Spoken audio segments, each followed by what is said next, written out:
So basically, to begin, I need to tell you a bit about our lives before I start with the main story. Me and my cousin Danny and Jessica were pretty close since me and Danny are both 16 and Jessica's 15. The rest of our cousins are little kids. My aunt was a real estate agent and she would sell houses in bordering towns from ours, but barely in our town. Their dad died when they were just kids from pancreatic cancer, but they took it well over time. At the time of the story, the mother was going to leave to our home country, El Salvador, along with my mom and a family friend. It was like their annual thing, but we weren't interested in going, which was fine with my mother and aunt, and I wanted to get a job, so they let me just stay, and they trusted my cousins enough to let them stay home too.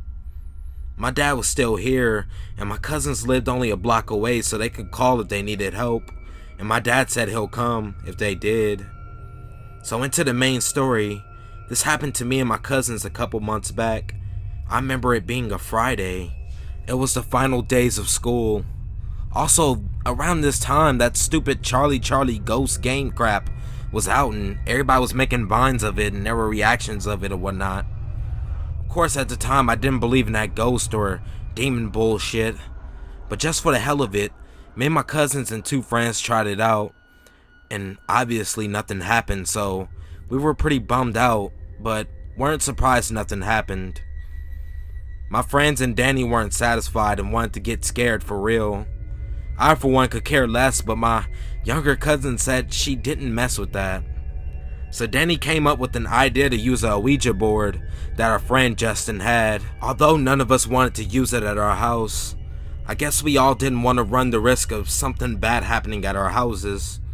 So Jess said we could use one of the houses their mother was going to sell. So my cousin went to Justin's house to get the board, while me and Jess and another friend Maggie went to their house. Jess knew exactly where my mom kept her documents of each house. We found the closest one being in the next town, Salem. We live in Lynn, from where it would take about 48 minutes if we walked there according to Google Maps. So I told my dad I was going out and we met up around 6. We wanted it to be darker so it can be scarier. And we started walking there and got there in a decent amount of time. We were all pretty hungry, so me and Maggie decided to go to Dunkin' Donuts to pick up a box of donuts and some iced coffees. When we got back, they told us to come around the back. They were there waiting. Jess punched in a number to unlock the padlock on the door. I had a feeling she did this before because she did it so quickly without fumbling with it. I thought all the houses had a key to it and that's all, but it turned out there were weird locks on the door handles. As we stepped in, it smelled really odd and musty.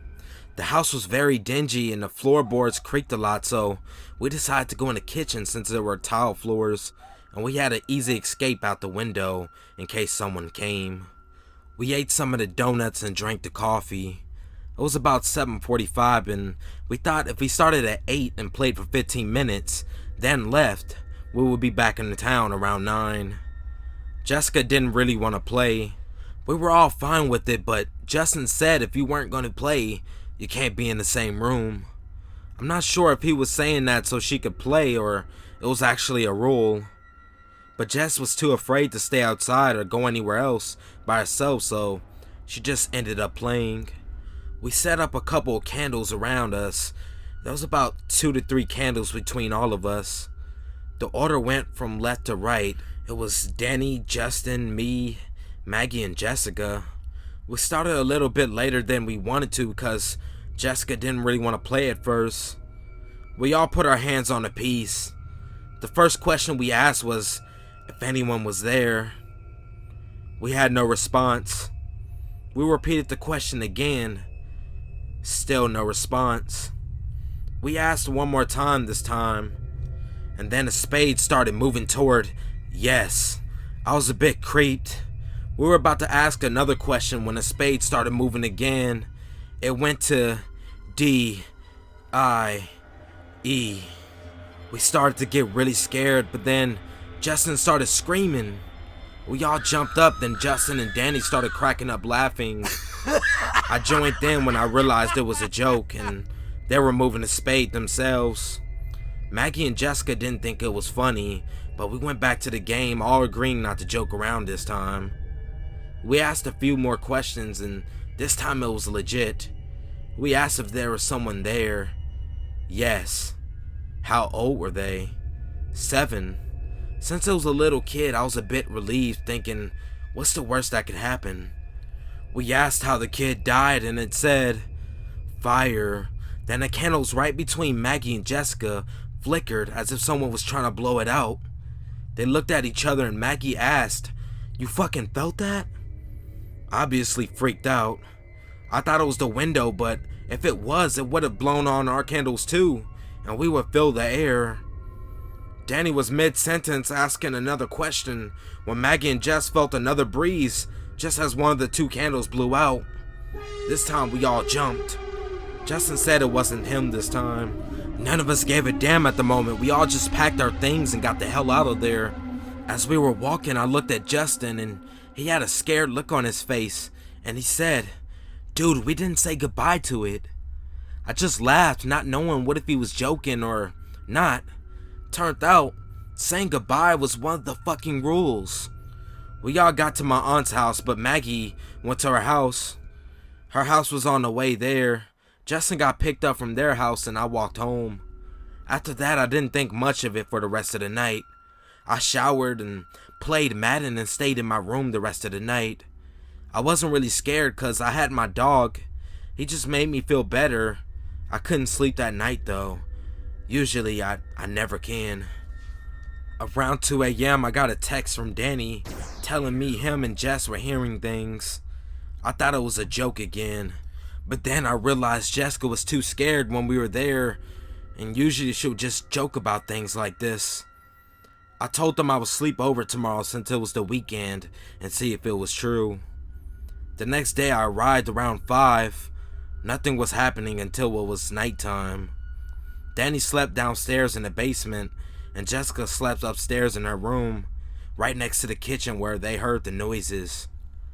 We all decided to stay in Jess's room since we could easily see the kitchen from there if we opened the door, and because Jess was too afraid to be alone.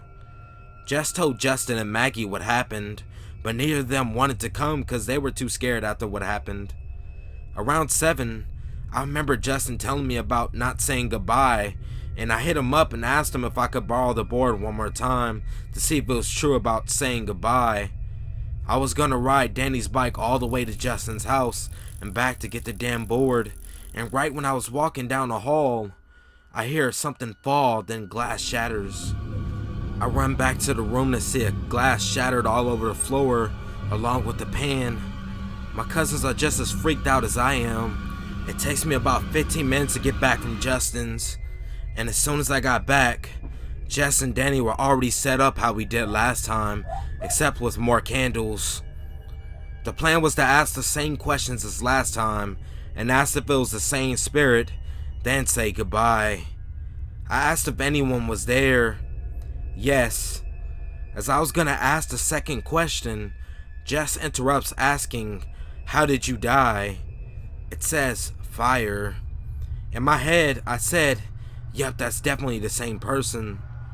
Then the same thing as before happened with the candles, as the candles started to flicker, but this time even more. But that isn't the scary part. Danny asked the last question, how old were they when they died, but this time instead of saying 7, it said 51. This wasn't the same entity from the other house, it was someone else. We tried saying goodbye, but as soon as we said goodbye, some pans that just flew off the top rack as if someone tossed them. One landed right next to me, taking out some candles, and the other behind. I tell them to keep their hands on a spade no matter what. Another breeze hits the candles alone, with the fucking chair falling at its point. I'm scared shitless. We all say goodbye at once, and the spade slowly moves to goodbye. We sit in silence for what felt like an eternity, with only like 3 candles left. We got up and put the lights on. I went back to my house to get my dog and brought him back to my cousin's so I can feel safe there. We burnt the board because none of us wanted to keep it. It's been almost 3 months, but we never talked about it since that day.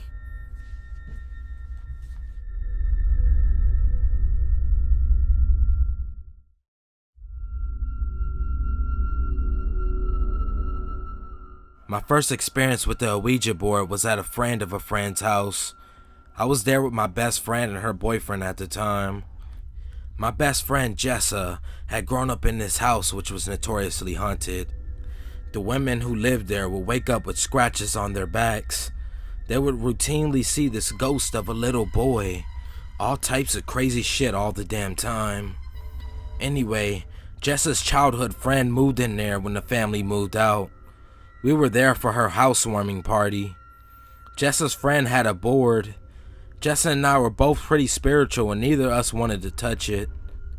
Nothing was happening when her friend was using it, so he convinced us to do it, saying we were witchy. As soon as we touched it, the cursor started moving. At first it was saying it was a little boy. Jessa and I looked at each other like, oh fuck, both of us knowing about a little boy in the house. Suddenly her friend Chuck was like, oh man, did you guys feel that? We all felt it. The air became thick, like hard to breathe. He described exactly what I felt. It was almost if like the air was thick fog or mist, but it was still dry. The board started spelling things like slut, fuck her, cheater, bitch, fuck you, he fucked her. The cursor was moving more rapidly with every word. Finally, Jessa was like, okay, stop. And the pointer stopped, dead in its tracks. It stopped so abruptly that my hand slipped off.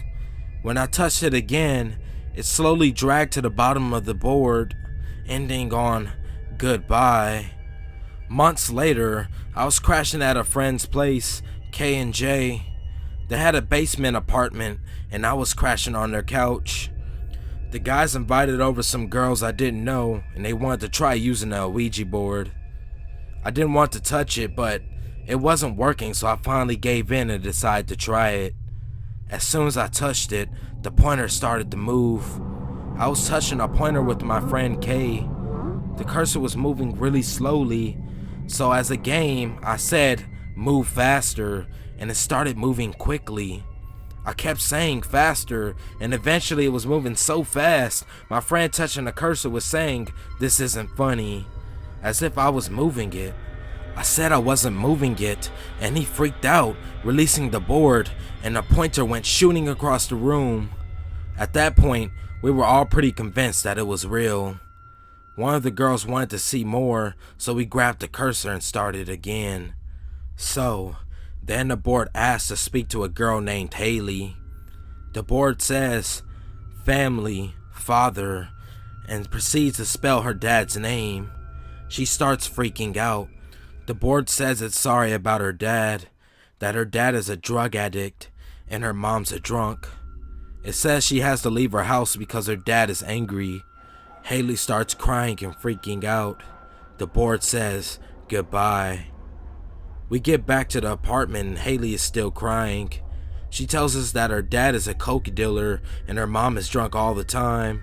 Her home life is awful and her dad would frequently get drunk and coked up and then hit her. She was only 16 or 17 at the time. K and J say that she could stay at their place too. Interestingly, months later, Haley's mom dropped her off at the apartment complex and she told Haley that her great-grandfather helped to build the place. She said he lived there his whole life and died there. After that night, I started reading about Ouija boards. A couple nights later, I went to visit my best friend and her boyfriend at his place, which was walking distance from my apartment. I told them about the whole thing. He says he wants to try it too. Reluctantly, Jessa and I agree. Keeping in mind, we had all been drinking whiskey. Yes, I know, this altogether is an awful idea. The cursor starts spelling out, trees, broken glass. Suddenly, it starts getting violent, spelling out, rape, fuck her teeth. Jessa and I tell it to stop, and we say goodbye. The cursor drags to goodbye, and we put the board away. Suddenly, Chuck is like, oh shit, dude, you're not walking home. He then explains his interpretation of what the board was saying. On my walk to my friend's place, like I said, They lived in a basement apartment, so instead of walking through the halls, we'd just go through the living room window and climb in. To get to the window, I would cut through a back clearing where there were tall trees all over. He's convinced that there are bad guys in there on that night, and that if I walked home, I would have got raped, hence the fuck her teeth shit. Needless to say, after that visual, I stayed over. The next morning when I walked through the clearing, there were broken glass bottles all over the place, and my friend said that they heard people drinking out there all night. Anyway, I moved out and Haley and I became friends. Kay brought the board over as a housewarming gift. One day, my cousin came over to my apartment with her boyfriend at the time. Her boyfriend notices the Ouija board in the corner. He asked me about it and I laughed and told him the whole story. His eyes got all wide and he asked if we could play with it. Being kinda stoned, I agree and we started asking questions.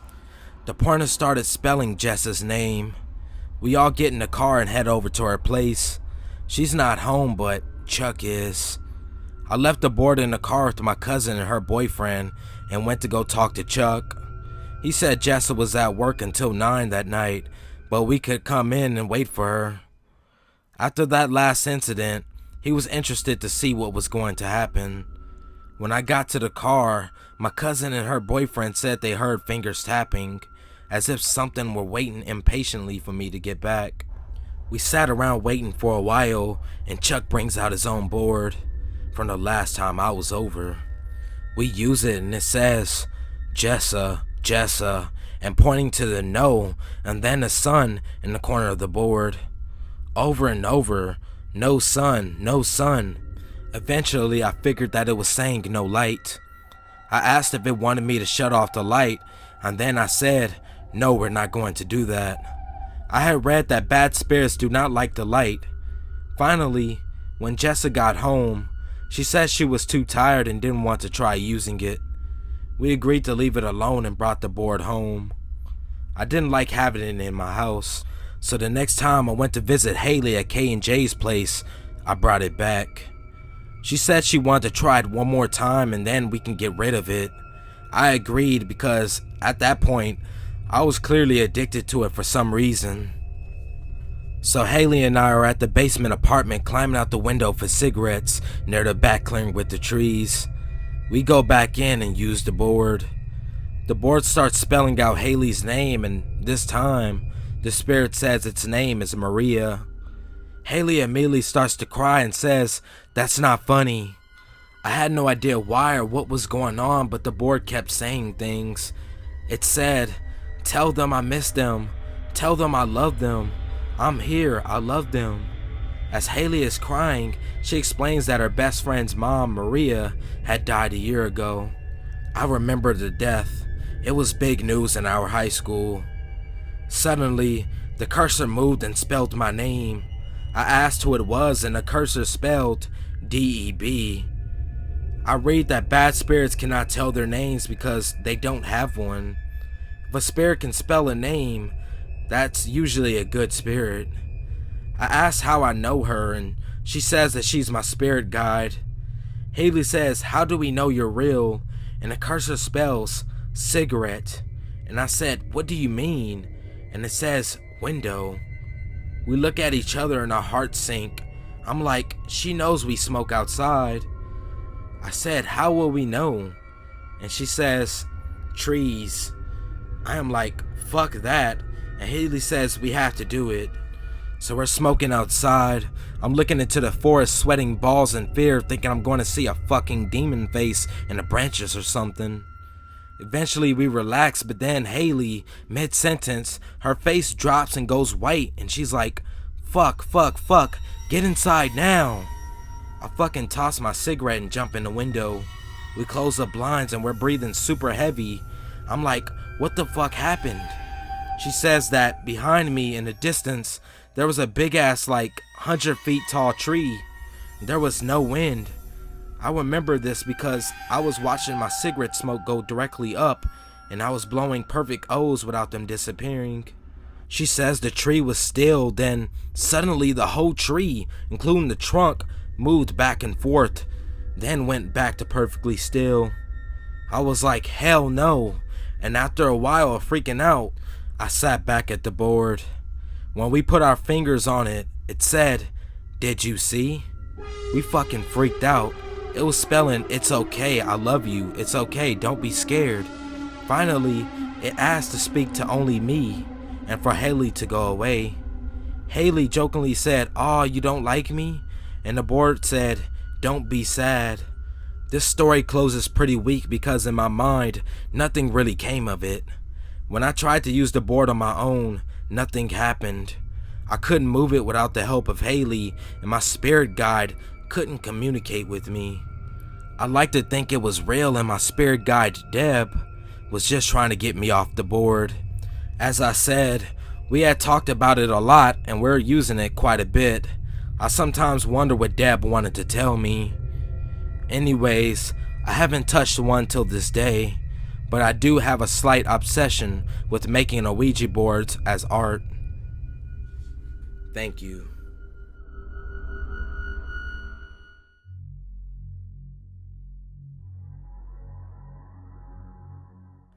First time playing, I was 15 at the time, but 16 now, so the story is very recent. Me and my friends smoked up and got bored, so they told me about the Ouija board. We decided to make our own, with a sheet of paper and a cardboard for the arrow. So we played it in the park around 9 p.m. It was dark as it was winter. So our first breakthrough was with a guy named Harry. We asked if he was a good spirit or a bad spirit. Of course, he was a bad spirit. I don't remember what we really chatted about until one of my friends asked, "Is Ben gay?" I'm not gay. But Harry, being a big troll, he said yes. I said no. He went to the center of the board and back to yes. I said no and he went back to yes. You can see how this goes. Until I finally say, "Fuck you, Harry," which will end up the biggest mistake of my life. We asked to leave and Harry accepted. We started a new game with a woman named Mary Pugh. She died at the age of 80 or 90 or something like that. We asked her if she was with Harry and she said yes. I freaked the fuck out. So 2 spirits in one game? Harry said, "I hate you, Ben, and you will die painfully." Then, out of nowhere, either Harry or Mary said, "Shit will happen at 12:08. There was a long pause then. It said, "To Ben." I was freaking the fuck out. So I went to bed at around 12 a.m. I was so anxious at 12:08. Nothing happened for the first few seconds. But then, in a soft singing voice, "Mary had a little lamb, little lamb, little lamb." Again, I was talking to Mary through the Ouija. What the fuck? Maybe a week after my first experience, we went to a friend's house with one of my friends from my first experience. We lit a candle, made a similar board as the last one. We sat on a sitting room rug in a circle. The heating was on in the house and it was very warm in the sitting room. When we started talking, we found a spirit named Rob. He said he was a good spirit. Suddenly, the room went ice cold. There even was a draft. We thought maybe because we lived in Ireland with bad weather. And the candle we lit started to flicker. We just stared at it in disbelief. We asked to leave and Rob accepted. My friend Nathan, the friend living in the house, went to get a glass of water, and then we were leaving. He opened the cupboard where the glasses are kept, and a pint glass came flying out and fell to the ground, breaking. Me and 2 other friends bolted out the door while Nathan cleaned up the mess, and then we all left.